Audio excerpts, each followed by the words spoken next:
Hi everyone, welcome to the Navigate Credit Union Broadcast Center. I'm GoLocal News Editor Kate Nagel. Thanks for tuning in for the 4 o'clock news and politics show.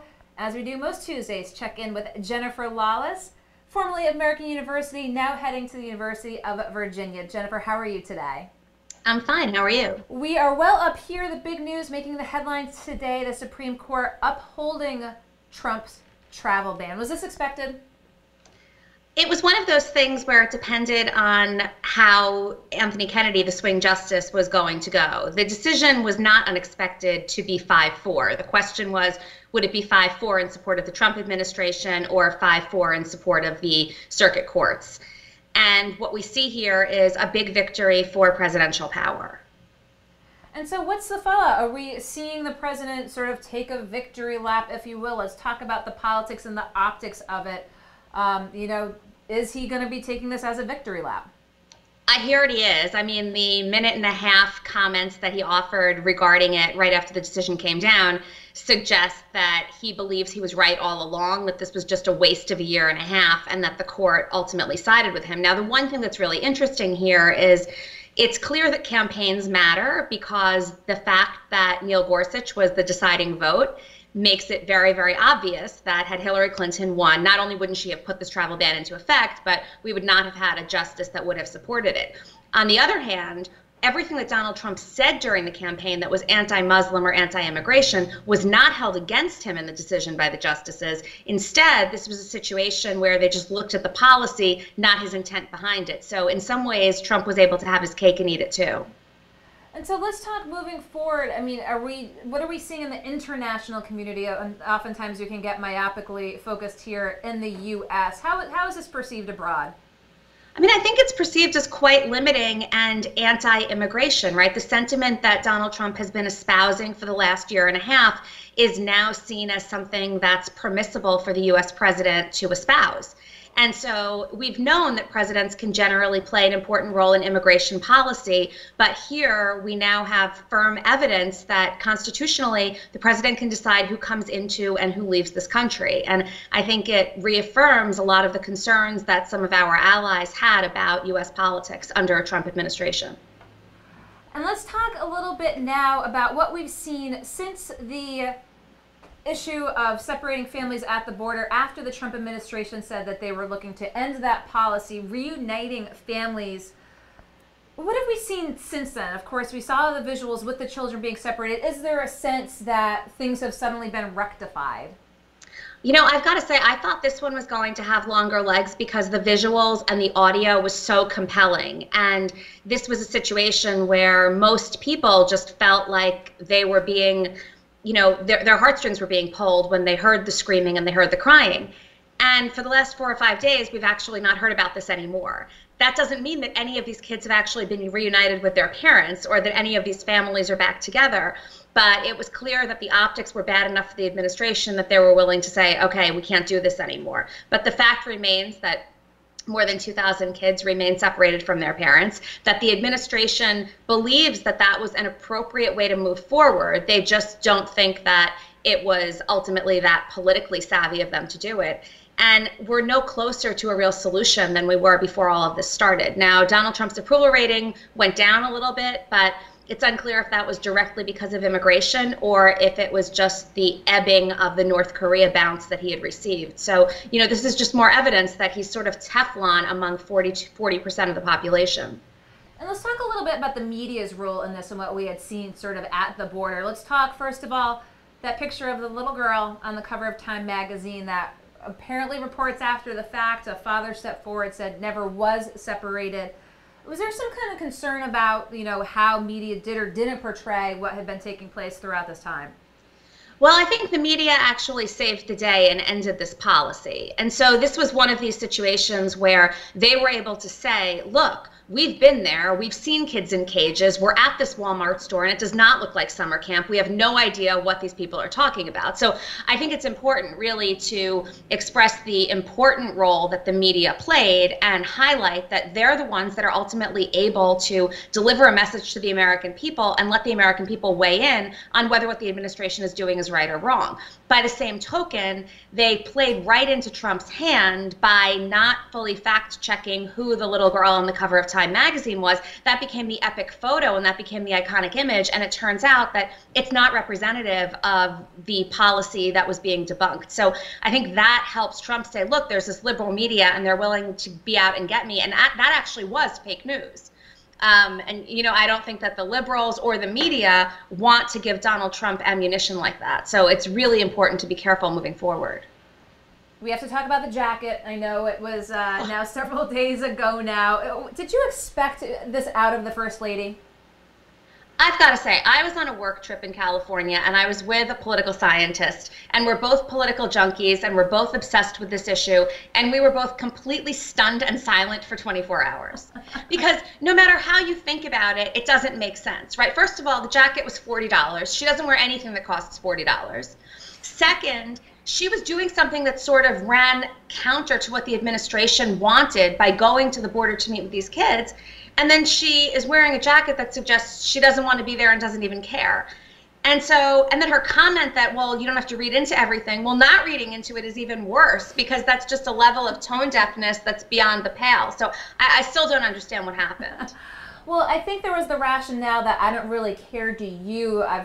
We heard in some circles was directed at the media itself, but when you're again going to where these children and families are, the ability for it to be immediately misconstrued about not caring about the situation is what immediately people thought was the message at hand. Absolutely. And frankly, that message directed toward the media makes absolutely no sense in that context. So, I mean, I don't even understand how it would make sense in a different context, but certainly in that one. And the fact that when she got off the plane, she was not wearing the jacket suggests that somebody got a memo along the flight indicating that this is not playing well.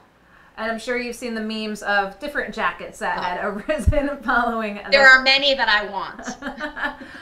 Let's move along. Something that happened recently in the realm of media cycles that they tend to go up and down. The red hen. You know, it's interesting because this administration has really opened up the gates to discussions about free speech and a free press and the First Amendment more broadly.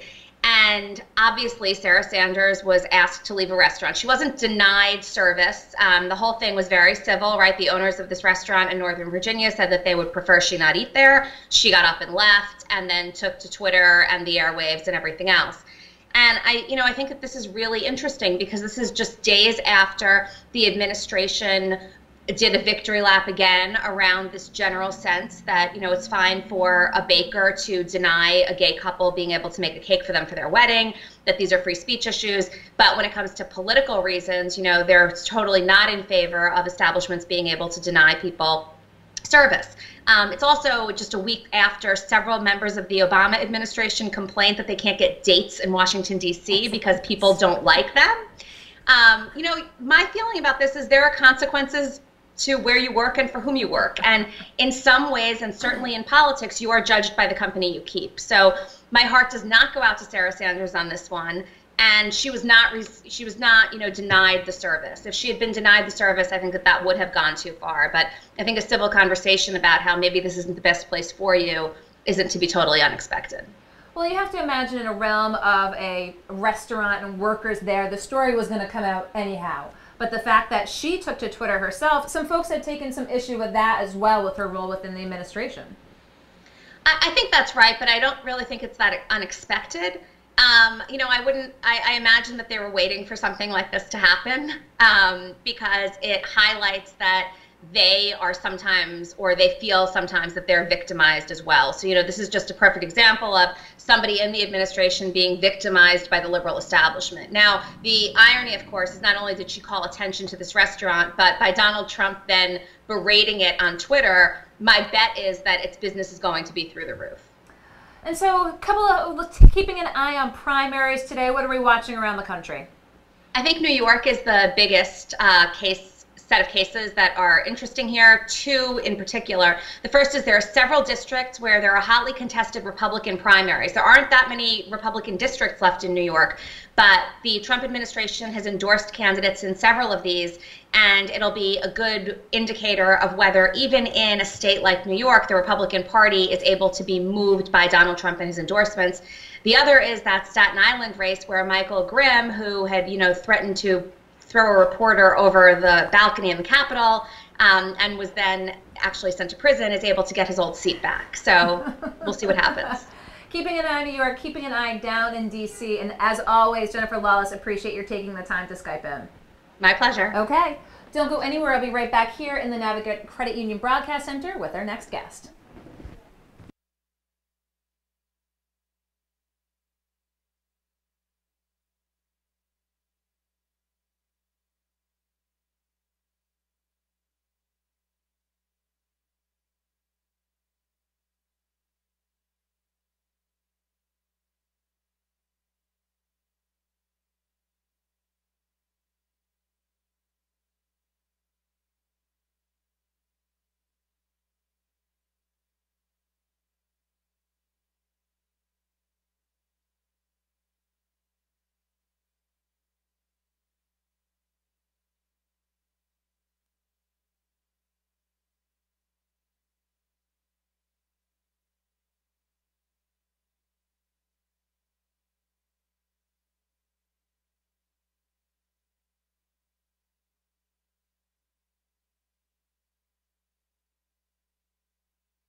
Hi everyone, welcome back to the Navigant Credit Union Broadcast Center. I'm GoLocal News Editor Kate Nagel. Thanks for joining us for the 4 o'clock News and Politics show. I'd like to welcome my next guest, a familiar face, Joseph Melita Flynn. Thank you, Kate. Thanks for coming in today. I just was talking with Jennifer Lawless down inside the Beltway. Of course, big national news.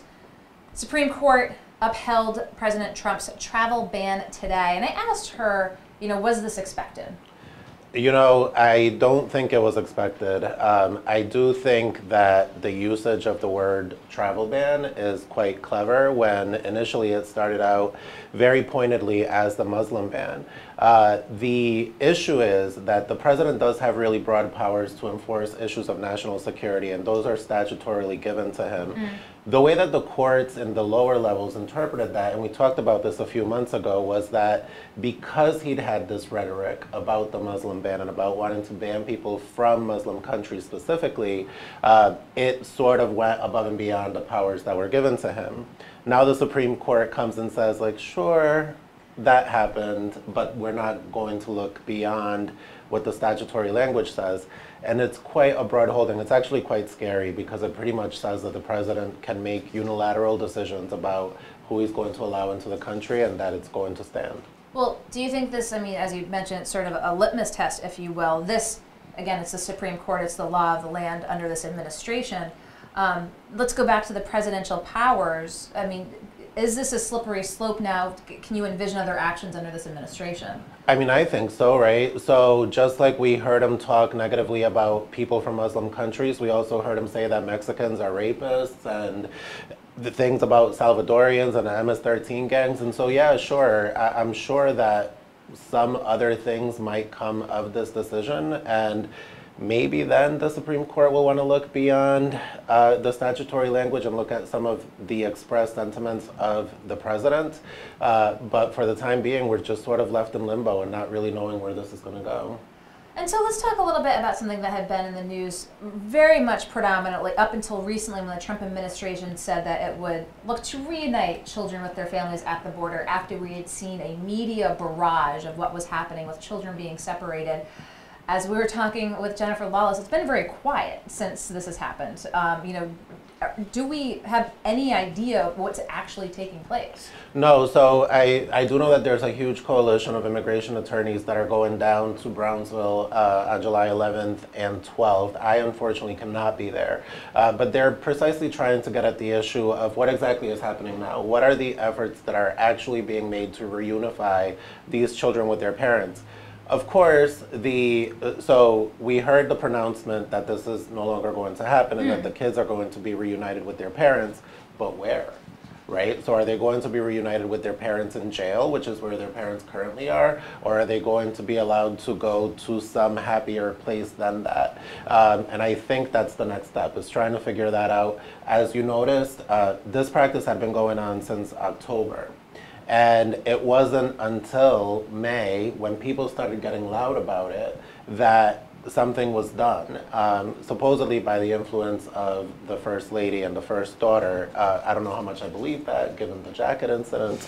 But anyway, and so here we are. So again, it's about keeping the public pressure going, because the minute we as the public lose sight of what is happening, they can sort of go back to operating in this very nefarious manner undercover, and it's not healthy. For those people who agree with the policies, I do want to say that this is a scary moment to live in, and it's pretty much unbridled power by the president. Let's talk a little bit about folks who brought up during this time a lot of the fact that this policy of separating children from families had in fact been in place with previous administrations. But was it really that zero tolerance policy and then the proliferation of the numbers? Because have we not seen numbers like this before? We haven't seen numbers like this before. We haven't seen a zero tolerance policy like we've seen recently before. So basically, the way that it works is you're supposed to come up to the border, say that you are seeking asylum, and then there's a process which goes into play for you to prove that you have an actual fear of going back to your home country and then be allowed in. That can be a little dicey. And it has been, and nobody's saying that asylum law has been perfect and working the way that it should be. There was a process called expedited removal. It still remains in effect, which makes that process go by really quickly, and then people get deported.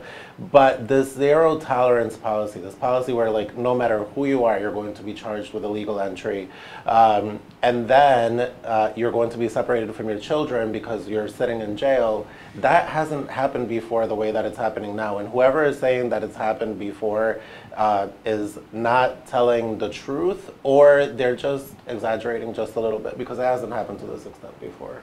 And so you were just at a mammoth immigration conference out on the West Coast there that you said the number of lawyers far exceeded what was even expected there. Talk with us a little bit, from a broad standpoint here, and what was discussed there. I mean, apart from the issues that we're seeing continuously within the media, let's talk a little bit within the legal community, the issues that are top of hand right now. Yeah, so there was a lot of sort of talk about how to organize around these issues to sort of make impact and to bring more issue-based advocacy into the work that we do.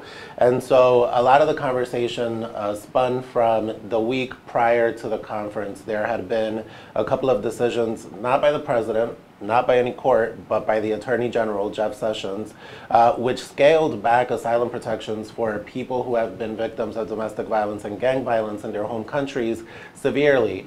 And so a lot of the talk was about that, was about how do we deal with this now that this is the law of the land, according to Mr. Sessions, and proceed in a way that we still make good law for our clients. And it's a very tough balance.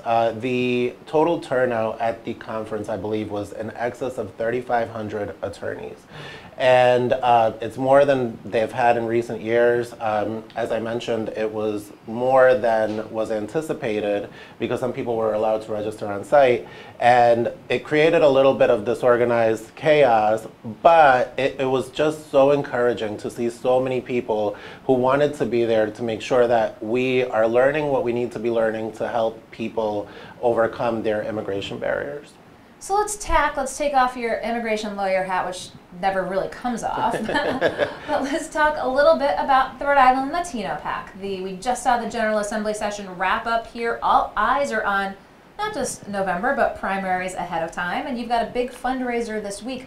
So let's go statewide. Let's go to state politics and the role of the Latino PAC that you envision with the upcoming elections. So we do have a big fundraiser tomorrow. It is at 6 p.m. at Ladder 133, and everyone is welcome. The role of the Latino PAC, as I envision it, is just to make sure that people are aware of what the issues are within the state that are impacting the Latino community. We have a fantastic platform committee which is chaired by former Councilwoman Stephanie Gonzalez, and they've come out with a comprehensive platform, which is what we will use as the litmus test by which to assess candidates who are running both in the primaries at the General Assembly level and the City Council level, and then in the general election at the statewide office level.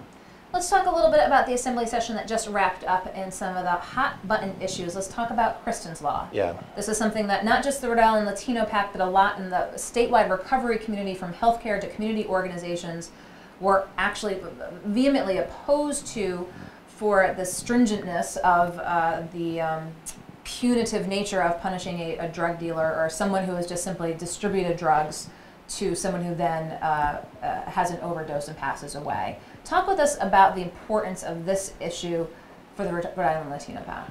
It's important. So I think, and I've been very vocal about the fact that the communities of color are criminalized more often than their white counterparts. That's just, it's statistics. The statistics don't lie, even when we're talking about the same behavior. So if you take a white defendant and a Latino or a black defendant, same crime, same set of circumstances, the Latino or the black defendants will get punished heavier than the white defendant. And so when you take into account something like Kristen's Law, there are so many more people of color who are currently imprisoned for drug-related crimes. So you can already see who the people are that are going to be affected by this. And it basically sends them away to prison for life, or has the potential to do that. The danger is in this. And I'm going to give you a hypothetical. Lawyers love hypotheticals. So say I'm not a drug dealer, but I am a drug user. But in order to support my habit, I may sell some of the drugs that I have acquired so that I can continue to support my habit. That makes me a drug dealer, and thus can send me away to prison for life if you happen to overdose from the drugs that I sold you to support my habit. So all that the advocates are saying is just take a step back and take a human look at this situation and see that there's a lot of opportunity for resources, for mental health resources, for addiction resources, and spend your money there rather than spending our money, our tax dollars, on incarcerating more people for prolonged periods of time, because that's just not the way to deal with this issue.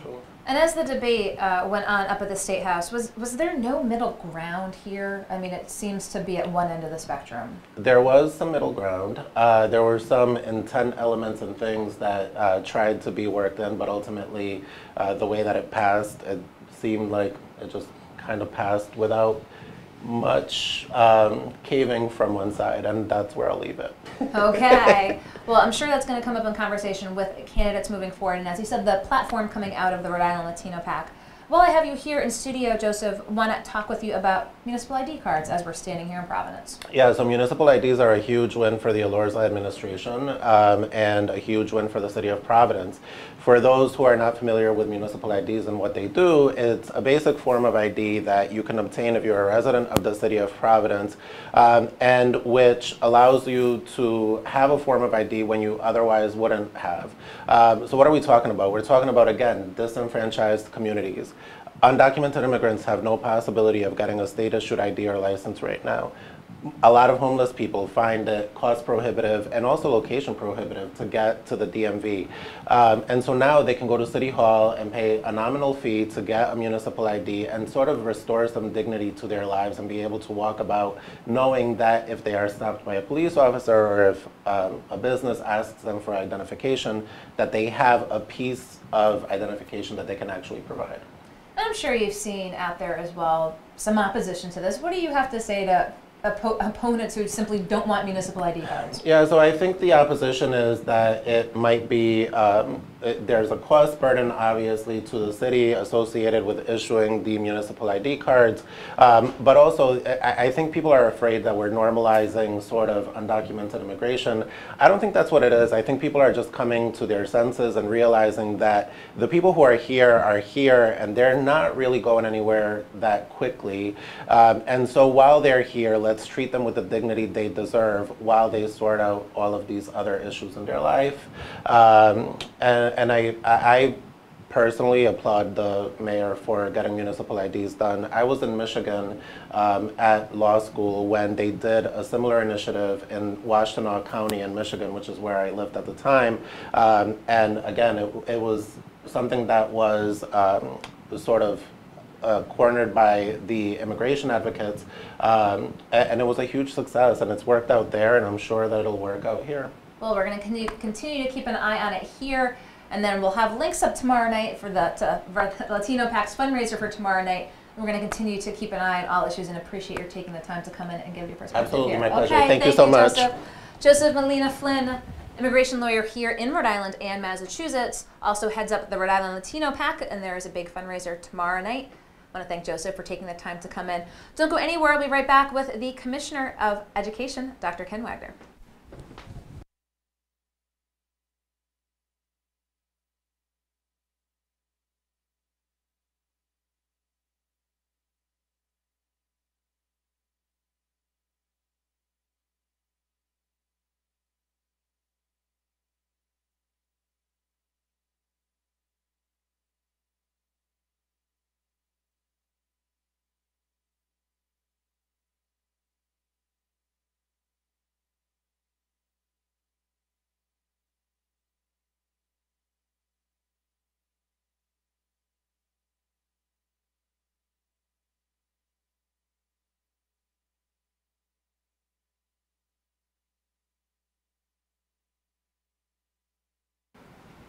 Hi everyone, welcome back to the Navigant Credit Union Broadcast Center. I'm GoLocal News Editor Kate Nagel. Thanks for joining us for the 4 o'clock News and Politics Hour. We're going to go from national politics to something a little more local here. I'd like to welcome my next guest, the Commissioner of the Rhode Island Department of Education, Dr. Ken Wagner. Hi. Thanks for coming back. Thank you. You've been here before to give us updates what's happening with RIDE. School year might be just wrapping up. There were some schools getting out today. But we're focusing here because today RIDE announced $6.9 million in grants for adult education learning opportunities. Now this was an RFP for providers to come forth and say, this is what we're looking to achieve in the community. You have 22 respondents, have a number of beneficiaries now who are going to be out there. Talk with us about the adult education landscape right now. Sure. So we have a really strong adult education provider community. They've done great work. They have the highest measurable gains in New England year over year. GED credentials, industry credentials, all of that's good, but we haven't put out an RFP since 2010. Since 2010? So 8 years, we have a new RFP. We believe that we have a great, strong model, but we can do even better. So today was the announcement of the awards, and we're really pleased. We're trying to bring a different model to adult education that's anchored in some of the work that my colleagues Scott Jensen at the Department of Labor and Training, Heather Hudson at the Governor's Workforce Board, integrated training across skills development, education work also including post-secondary education. We've been doing that in the K-12 space with a model called P-TECH, which is an opportunity for students to do their high school work, get an associate's degree from CCRI, and job training as well. We're bringing that model from workforce development, high schools into our adult education, which is we're working with our colleagues in post-secondary education, in K-12 education, as well as in workforce job training, and trying to stitch all that together through partnerships and do even better for our workforce constituents like we're doing for our K-12 constituents and our job development constituents. So you mentioned GED as being part of it. How big of the adult education learning community is it? Because there's certainly more, but that's a big slice of the pie. The GED? Yeah, so I view adult education as us finishing what we didn't, what we started in K-12. We have certain learners that either did not get their high school diploma in K-12 and they want to complete that with a GED, or they did get a high school diploma and they want to go even farther in their educational journey. We have a whole mix of people who come for adult education services, and again, we work with lots of partners. Some are looking for a GED, some are looking to shore up their English acquisition skills. They're learning English as a second language. Some are working on basic literacy, and everyone is working on advancing their job skills. So we need to stitch all that together and do this with our provider community. You talk about the English language learners. The numbers in the release today, as could be anticipated, have grown exponentially over the past 6-7 years since we last saw an RFP out.